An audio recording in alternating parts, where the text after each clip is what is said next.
नमस्कार दोस्तों। तो स्क्रीन पे आपको जो है ये हेडिंग दिख रही होगी, the naked philosophers the reason some Indian ascetics renounce their robes. और ये कहानी जो है ये एक्चुअल में क्या, ये एक आर्टिकल आया था। देवदत्त पटनायक ये ऑथर हैं, इन्होंने 50 से ज़्यादा किताबें लिखी हैं मिथोलॉजी और आर्ट एंड कल्चर पे। तो इनका एक आर्टिकल जो है वो द हिंदू में प्रकाशित हुआ था। तो ये आर्टिकल जो है मुझे काफ़ी अच्छा लगा जैनों और आजीविकों के बीच में अंतर समझने के लिए। और इस कहानी से ये समझ में आएगा कि जो भगवान महावीर हैं, भगवान महावीर के साथ में जो मक्खली गोशाल रहते थे, तो मक्खली गोशाल ने जो है आगे चल कर के आजीवक संप्रदाय की स्थापना की। तो आजीवक संप्रदाय की जो मूल विचारधारा है वो किस तरीके से उसने जन्म लिया, ये कहानी से जो है देवदत्त पटनायक जी ये समझाना चाहते हैं। तो ये द हिंदू से मैंने आर्टिकल उठाया है और मुझे लगा कि ये मुझे आप लोगों के साथ डिस्कस करना चाहिए। तो इसलिए जो है इस कहानी के थ्रू हम ये समझेंगे कि जैनिज़्म और आजीवकों के मध्य में जो वैचारिक अंतर है वो वैचारिक अंतर कैसे आया, और आजीवक संप्रदाय का जो दर्शन है वो दर्शन किस तरह से जन्म लेता है। दूसरा, भारत में जो नग्न साधु परंपरा रही है वो नग्न साधु परंपरा, जैसे आप देखेंगे जो है हिंदू कल्चर में भी आपको नागा साधु मिल जाएंगे, और जैन धर्म में आपको जो है दिगंबर मिल जाते हैं। तो इस तरीके की जो परंपराएं हैं ये कब से जन्म लेती हैं भारत में, और इन नग्न साधु परंपराओं की विचारधाराओं में भी कितना अंतर है। विचारधारा में अंतर का मतलब यहाँ पर ये है कि नग्न साधु वेश धारण करने के पीछे के कारण में भी अंतर है। और वो कारण देखिए, आपकी बाहर से एक्सटर्नली चीज़ें हो सकता है कि एक जैसी दिखाई देती हों, लेकिन उनके बैकग्राउंड में किस तरीके से वैचारिक अंतर जो है जन्म लेते हैं, क्योंकि एक ही काम अलग अलग व्यक्ति जो है अलग अलग कारणों से कर सकता है। और यही अंतर यहाँ पे जो है भगवान महावीर और आजीवक संप्रदाय के संस्थापक मक्खली गोशाल, या इनको शॉर्ट में यहाँ गोशाल कहानी में इनका नाम इस्तेमाल किया गया है, तो गोशाल के बारे में मिलता है। तो देखिए ये कहानी शुरू होती है। पहला देखिए, while Ajivika believe that circumstances can not be change. Ajivaka ये मानते थे कि परिस्थितियों को बदला नहीं जा सकता है, and life has to be endured, और जीवन जैसा है वैसा ही गुजारना पड़ेगा। मीन्स एक्चुअल में आजीवक जो है भाग्यवादी थे। और महावीर जो है, Mahavir was clear that our response to circumstances can be controlled. लेकिन महावीर का मानना ये था कि जो परिस्थितियां हैं उन परिस्थितियों के प्रति हमारी क्या प्रतिक्रिया होगी, उसको, हमारे रिस्पॉन्स को हम जो है कंट्रोल कर सकते हैं। इस कहानी को आप बड़े ध्यान से सुनिएगा, बड़ी इंटरेस्टिंग कहानी है। और इसमें जो है 3-4 उद्धरण मिलते हैं दोनों के जीवन के, भगवान महावीर और मक्खली गोशाल के जीवन के 3 से 4 उद्धरण हैं इस कहानी में। उन 3 से 4 उद्धरणों से महावीर जो है वो क्या संदेश देना चाहते थे, और आजीवक ने उन उद्धरणों से क्या सीखा। तो जो उन उद्धरणों से आजीवक यानी गोशाल ने जो सीखा, गोशाल ने उसको अपनी विचारधारा में अडॉप्ट किया। और भगवान महावीर जो है गोशाल के साथ जो भी उद्धरण चर्चा में आते हैं, उन उद्धरणों में भगवान महावीर की जो प्रतिक्रिया है वो प्रतिक्रिया ये बताती है कि व्यक्ति को जीवन में किस तरीके से उसे चुनाव करना होता है कि वो किस विचारधारा के या किस प्रतिक्रिया के साथ है, या वो कैसा अपना स्वभाव बनाएगा। तो ये व्यक्तिगत जीवन में भी हम लोगों को एक बहुत बड़ी सीख देती है। दूसरा, एथिक्स के पर्सपेक्टिव से भी आप इसको जो है कहीं उल्लेख कर सकते हैं इन उद्धरणों का, या फिर निबंध लेखन में भी आप इसका इस्तेमाल कर सकते हैं। तो ध्यान से सुनिएगा इसको, कहानी को। तो ऑथर जो है स्टार्ट करते हैं कि जो नग्न साधु परंपरा है भारत में, इस नग्न साधु परंपरा को हम जैसे दिगंबर के तौर पर या स्काई क्लैड के तौर पर देखते हैं, तो और आजीविकों में भी जो है नग्न साधु परंपरा थी। तो कहते हैं कि इसकी शुरुआत कहीं ना कहीं 2500 साल पहले हुई होगी। और 2500 साल पहले हुई होगी इस बात का प्रमाण ये मानते हैं इसको कि बौद्ध धर्म में भगवान बुद्ध जो हैं, भगवान बुद्ध अपने भिक्षुओं को ये आदेश देते थे कि आपको नग्न नहीं रहना है, क्योंकि साधु परंपरा में उस समय जो है मोह के सारे बंधन काटने के लिए ये पद्धति जो है अपनाई जा रही थी। तो इस बात का प्रमाण 2500 साल पहले इसलिए मानते हैं कि भगवान बुद्ध जो है अपने भिक्षुओं को नग्न अवस्था में न रहने का संदेश देते हैं। और उसके बाद आगे कहते हैं ऑथर कि ये नग्न साधु जो हैं ये वही लोग हैं जो न सिर्फ इस भौतिक संसार को पूरी तरीके से त्याग देते हैं, बल्कि संबंधों, संपत्ति और यहाँ तक कि वस्त्रों को भी त्याग देते हैं। अभी हाल ही में ये कहानी प्रकाशित इसलिए हुई है क्योंकि मथुरा में एक जगह है कंकाली टीला। तो मथुरा के कंकाली टीला से जो है कुछ प्रतिकृतियां प्राप्त हुई हैं 2000 साल पुरानी, तो तब ये कहानी जो है प्रकाशित हुई है। उसके बाद आगे कहते हैं कि ये नग्न साधु परंपरा के आगे बढ़ने पर आप देखिए कि जैन कहानियों में एक उदाहरण मिलता है कि महावीर जी के पिताजी माता पिता जो है एक पार्श्व नाम के साधु के अनुयायी थे, जो कि लगभग आज से 2800 साल पहले वर्तमान बिहार के क्षेत्र में रहते थे।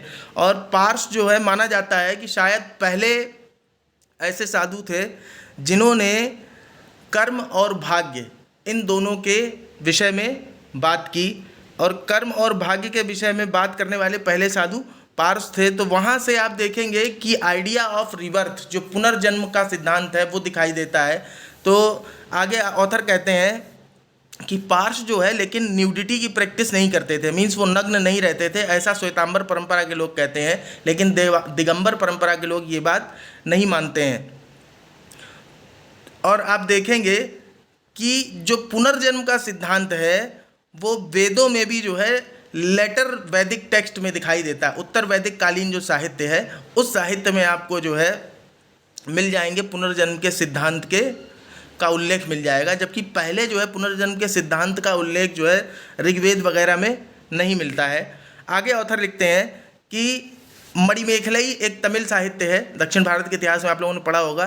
तो मणिमेखलई जो है वो ये बताता है कि 1500 साल पहले दो तरह के निर्वस्त्र साधु हुआ करते थे, जिनमें से एक थे आजीवक और दूसरे थे निग्रंथ। तो आजीवक वो थे जो जीवन जैसा मिला है वैसा ही उसको गुजारने में विश्वास करते थे, और निग्रंथ वो थे जो जीवन के सभी संबंधों को या जीवन के सभी जो बंधन थे उनसे मुक्त हो जाना चाहते थे। दोनों ही योगी थे और दोनों का ही लक्ष्य जो है अपने मन के विकारों को और ख़त्म करके इस शरीर की सीमाओं से ऊपर उठ जाना था। उसके बाद कहते हैं ऑथर कि आजीवकों के बारे में हो सकता है कि हमारी जानकारी बहुत पुष्ट या प्रामाणिक ना हो, क्योंकि आजीवकों का कोई अलग से साहित्य हमें नहीं मिलता है, और आजीवकों के बारे में जो भी जानकारी है वो हमें बौद्ध और जैन साहित्यों से भी मिलती है, जो कि तत्कालीन आजीवकों के राइवल रिलीजन थे। मीन्स बौद्ध धर्म और जैन धर्म दोनों ही आजीवकों के विरोधी धर्म थे। तो इस वजह से इन लोगों के साहित्य से आजीवकों के बारे में जो जानकारी मिलती है वो हो सकती है कि फ्लॉड हो, यानी दोषपूर्ण हो या दोषयुक्त हो सकता है सही ना हो। तो इसलिए हमें जो है आजीवकों के बारे में जो बातें हैं उनके बारे में काफ़ी गहराई से विचार करना चाहिए। आगे कहते हैं कि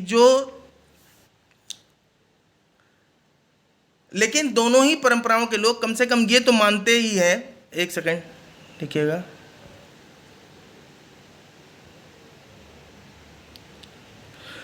हाँ, लेकिन कहते हैं कि भले कितना ही मतलब बौद्ध साहित्य और जैन साहित्य से हमें इनके बारे में जानकारी मिलती हो, लेकिन कम से कम सारे स्कॉलर इतना तो मानते ही हैं कि चाहे वो निग्रंथ हो चाहे आजीवक हो, दोनों ने अपने जीवन पद्धति में नग्न साधु वेश को चुना।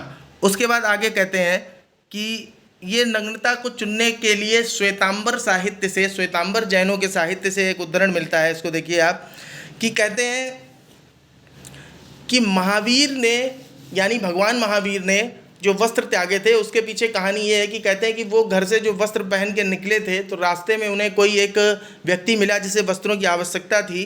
तो आधे वस्त्र तो उन्होंने एक ज़रूरतमंद व्यक्ति को दे दिए, जबकि आधे वस्त्रों के लिए कहा जाता है कि the other half of Mahavir's robe got caught in a thorny thicket of bushes, Mahavir did not untangle it as that would mean attachment. Means आधे वस्त्र तो उन्होंने एक ज़रूरतमंद व्यक्ति को दे दिए, और कहते हैं कि बचे वस्त्र, आधे वस्त्र जो थे वो किसी झाड़ी में उलझ गए और उन्होंने उसे छुड़ाया नहीं, उस झाड़ी से कांटों से निकाला नहीं उसको, मानते हुए कि अब इसको अगर मैं छुड़ाता हूँ तो ये एक तरीके का अटैचमेंट है। और यहाँ से भगवान महावीर ने निर्वस्त्र रहना चुना। आगे कहते हैं कि जो बौद्ध साहित्य है वो गोशाल के बारे में बताते हैं कि गोशाल के पिताजी जो है वो भगवान की मूर्तियां जो है या भगवान की प्रतिकृतियां जो है अपने सर पर लेकर घूमा करते थे, और गरीबी के कारण जो गोशाल थे उनको दास बनना पड़ा। और एक दिन जब वो अपना दासत्व छोड़कर भाग रहे थे तो उनका मालिक उनके पीछे उन्हें पकड़ने के लिए भागा, और मालिक ने जब उनको पकड़ा तो इस पकड़ने के दौरान गोशाल के कपड़े फट गए और वो निर्वस्त्र हो गए। और यहाँ से कहते हैं कि Gosala saw his disrobing as an act of fate and accepted nudity, और इसे गोसाल ने भाग्य का लिखा माना, इसे एक्ट ऑफ फेट माना। जैसे एक मूवी आई थी कुछ गॉड के ऊपर थी, उसमें जो है एक्ट ऑफ गॉड बोल रहे थे, तो वैसे ही गोसाल ने जो है एक्ट ऑफ फेट माना इसको और एक्सेप्ट किया नग्न रहने को। उसके बाद देखिए जैन कहानियों के अनुसार आगे बात आती है कि गोसाल जो है वो ये मानते थे कि मनुष्य अपना भाग्य नहीं बदल सकता। They have to accept whatever comes their way and endure suffering, भले ही कष्ट कितना भी आए मनुष्य को सहन करना ही पड़ेगा, वो अपना भाग्य नहीं बदल सकता। ये जो विचार था गोसाल के मन में, ये जो है कैसे बना, तो ये बनने के लिए 3 उदाहरणों की बात करते हैं ऑथर यहाँ पर। तो पहला इंसिडेंट जो बताते हैं कि एक बार महावीर ने गोसाल से कहा कि आज तुम्हें जो है खाने को कुछ भी नहीं मिलेगा। चूंकि भिक्षु परंपरा से जीवन जी रहे थे गोसाल, तो उस दिन जब गोसाल ने भिक्षा मांगी तो पूरे दिन भिक्षा मांगने के बाद वास्तव में पूरे दिन ऐसा मिला तो भिक्षा में कुछ, लेकिन ऐसा कुछ भी नहीं मिला जो खाया जा सके, मीन्स सारी चीज़ें खराब ही मिली थी उनको। फिर उसके बाद दूसरा उदाहरण आता है कि एक बार मिट्टी के बर्तन में सब लोग जो है दूध में चावल पका रहे थे और महावीर ने उस दिन कहा कि आज ये चावल कोई खा नहीं पाएगा। तो बहुत कोशिश की गोसाल ने कि ऐसा ना हो, लेकिन वो मिट्टी का बर्तन जो है फूट गया और उस दिन वास्तव में कोई चावल नहीं खा पाया। और तीसरा उदाहरण मिलता है कि एक बार एक पेड़ को देखकर भगवान महावीर ने कहा कि ये पेड़ जो है इस बार की बारिश में पनपेगा या ये उग जाएगा। तो गोसाल के मन में आया कि मैं इसको उखाड़ के फेंक देता हूँ, और गोसाल गए और उन्होंने जो है उस छोटे से पेड़ को निकाल के फेंक दिया। लेकिन जब बारिश बीत गई या बीच में जब उन्होंने वापस जा कर के देखा तो पेड़ को फेंकने के बावजूद पेड़ वापस से लग गया था और पनप गया था। तो इन तीनों बातों से कहीं ना कहीं गोसाल के मन में ये बात बनी कि मनुष्य जो है वो अपना भाग्य नहीं बदल सकता है। तो गोसाल की विचारधारा बनने में, चूंकि वो महावीर के साथ ही रहते थे, तो उनकी वैचारिक अवधारणाएं जो है वो महावीर के साथ रहते रहते उनके जीवन में जो उदाहरण या प्रसंग आ रहे थे वो उदाहरण और प्रसंगों के अनुसार ही बन रही थी। तो इस तरीके से कहते हैं कि गोसाल ने जब ये घटना हुई तो Gosal promoted the practice of fasting to death. तो गोसाल ने जो है इस चीज़ को चुना कि हम जो है मृत्यु के लिए, जैसे संलेखना पद्धति है जैनों में, आजीविकों के लिए उसको संलेखन नहीं बोलते हैं, तो Gosal promoted the practice of fasting to death. He came up with the doctrine of 8 finalities, और उन्होंने 8 फाइनलिटीज़ का डॉक्ट्रिन दिया, जिसको आप देख लीजिए, the last drink, dance, song, storm, solicitation, fortune, war and breath. उसके बाद कहते हैं कि उन्होंने जैन परंपरा की गोचरी या ग्रेजिंग, जिसमें जो है भिक्षुक मांगने जाते थे, गोचरी बोलते हैं जिसमें जो है भिक्षु भिक्षा मांगने जाते थे, वो करने से मना कर दिया गोसाल ने। और यहीं से गोसाल ने ये माना कि चूंकि मृत्यु जो है वो निश्चित है, इनेविटेबल है, तो इस मृत्यु की तरफ जो है हम तेज़ी से क्यों ना बढ़ें खुद को भूखा रख के। तो यहाँ भी आप देखेंगे दोनों ही धर्मों में, आजीविकों में और जैनों में फास्टिंग की परंपरा है। संलेखना पद्धति के तहत काया क्लेश के द्वारा प्राण त्यागने की परंपरा है जैनिज्म में, लेकिन वो इसको लिबरेशन के लिए मानते हैं, जबकि गोसाल ये मानते हैं कि चूंकि मृत्यु तो एक दिन आनी ही है, तो क्यों ना हम तेज़ी से मृत्यु की ओर बढ़ें। तो दोनों के फास्टिंग करने में ये अंतर है। तो यहाँ पे हमने देखा कि दोनों के वस्त्र छोड़ने में मूलतः क्या अंतर था, फिर उसके बाद दोनों के जो है फास्टिंग रखने में यानी उपवास करने में क्या अंतर था। उसके बाद ऑथर आगे कहते हैं कि दोनों धर्मों के लोग जो है गुफाओं में रहते थे। तो यहाँ पे गुफाओं की चर्चा आती है, बराबर गुफाएं जो कि बिहार में है उनको लोमस गुफा भी कहा जाता है। तो और इनका संबंध जो है अशोक के पोते से माना जाता है। अशोक के पोते का नाम था दशरथ। तो 2200 साल पहले वहाँ पर जो है साधु वगैरह रहा करते थे अपने रेनी सीजन में रहने के लिए, या फिर जो है अपने आप को अपना जो फास्टिंग प्रोसेस रखते थे, फास्टिंग टू डेथ, उसको कंप्लीट करने के लिए उन गुफाओं में रहते थे। ये गुफाएं जो है गया में स्थित हैं। आज भी वहाँ पे जो है हिंदू फ्यूनरल रिचुअल्स जो है किए जाते हैं।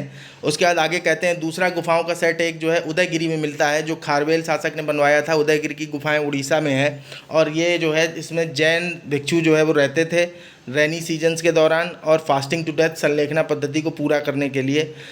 तो अब ये कह रहे हैं कि गुफाओं में जो संलेखना पद्धति दोनों जगह की गुफाओं में, बराबर की गुफाओं में या फिर उदयगिरी की गुफाओं उड़ीसा में, दोनों जगह पर जो प्रमाण मिलते हैं तो वो जो है दोनों की चॉइस में अंतर बताते हैं फास्टिंग टू डेथ में, कि यहाँ पर जो है संलेखना पद्धति के द्वारा जो है मोह के बंधनों को काटने और निर्वाण की स्थिति, कैवल्य की स्थिति प्राप्त करने के लिए करते थे, जबकि आजीवक जो है फास्टिंग टू डेथ को इसलिए एक्सेप्ट करते थे क्योंकि उनका मानना था कि मृत्यु जो है वो अवश्यंभावी है, और अवश्यंभावी है चूँकि, तो क्यों ना हम तेज़ी से इसकी ओर बढ़ें, भूखा रह के कम से कम हम इसकी ओर तेज़ी से तो जा ही सकते हैं।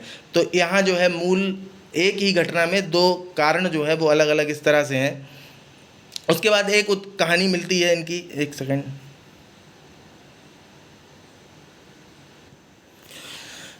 एक और उदाहरण जो है वो ये है कि एक बार गोशाल ने जो है देखा कि एक साधु जो है वो अपने ऊपर एक कीड़े को रखे हुए और वो जो है उसके मांस को काट रहा है। तो गोशाल ने उसका मजाक बनाया। तो जब मजाक बनाया तो वो जो है उसके पास सिद्धियां थी कहते हैं, तो उसने अपनी आंखों से देखा गोशाल की तरफ, और जैसे शक्तिमान जो है आंखों से रोशनी नहीं निकालता है और भस्म कर देता है, तो उस तरीके से उस साधु ने जो है देखा गोशाल की तरफ। तो जब गोशाल के ऊपर देखा उन्होंने अपनी आंखों से और अपनी शक्ति, सिद्धियों से प्राप्त शक्ति का जो इस्तेमाल किया, तो कहते हैं कि महावीर ने गोशाल को उस समय अपनी शक्तियों से बचाया, अपनी आंखों से कुछ जो है कूलेंट रेज निकाली और जो है गोशाल को उस समय बचाया। तो यहाँ देखिए, यहाँ पर भी जो है एक एक दृष्टिकोण दोनों ही के जीवन का निकल के आएगा।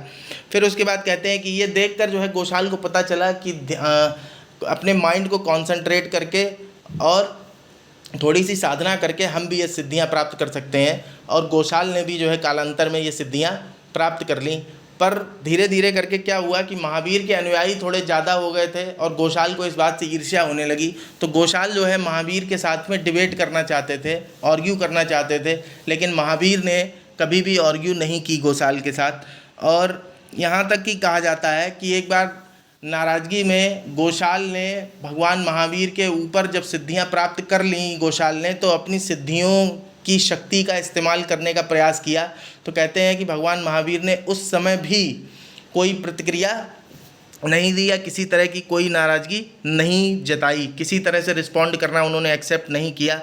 तो यहाँ ऑथर कहते हैं कि ये सिर्फ केवल घटनाओं के प्रति प्रतिक्रिया न देना नहीं था, इसको कहते हैं कि this was conscious refusal. Means यहाँ महावीर जो है ये संदेश देना चाहते थे कि हम किसी प्रतिक्रिया, मतलब किसी घटना के प्रति कैसा रिस्पॉन्ड करते हैं, ये जो है ये हमारे हाथ में है।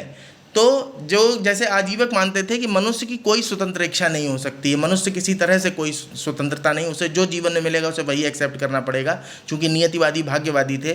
तो यहाँ महावीर ये संदेश देना चाहते हैं कि ऐसा नहीं कि मनुष्य स्वतंत्र नहीं है, मनुष्य इस बात के लिए स्वतंत्र है कि उसे जो परिस्थिति मिलेगी उस परिस्थिति में वो कैसे रिस्पॉन्ड करेगा। तो इस चीज़ को जो है हम लोग अपने जीवन में भी एक्सेप्ट कर सकते हैं कि हमें क्या रिएक्ट करना है किसी घटना के प्रति। ये इस चीज़ का तो कम से कम हम बाहर की घटनाओं को या बाहर से आने वाली परिस्थितियों को नहीं नियंत्रित कर सकते हैं, तो कम से कम हम उन्हें कैसा रिस्पॉन्ड करेंगे इसको जो है हम एडॉप्ट कर सकते हैं। तो इस तरीके से ऑथर कहते हैं कि कंक्लूजन ये है, while Ajivika believed that circumstances can not be changed and life has to be endured, Mahavir was clear that our response to circumstances can be controlled. We can choose not to debate, not to be angry, not to react. Mahavir कहते थे कि हम बहस ना करना, गुस्सा ना होना या प्रतिक्रिया ना देना, इसको तो चुन ही सकते हैं। दैट इज़ फ्री विल, और यही जो है मनुष्य की स्वतंत्रता है। मीन्स मनुष्य जो है चुनने के लिए स्वतंत्र है। तो धन्यवाद।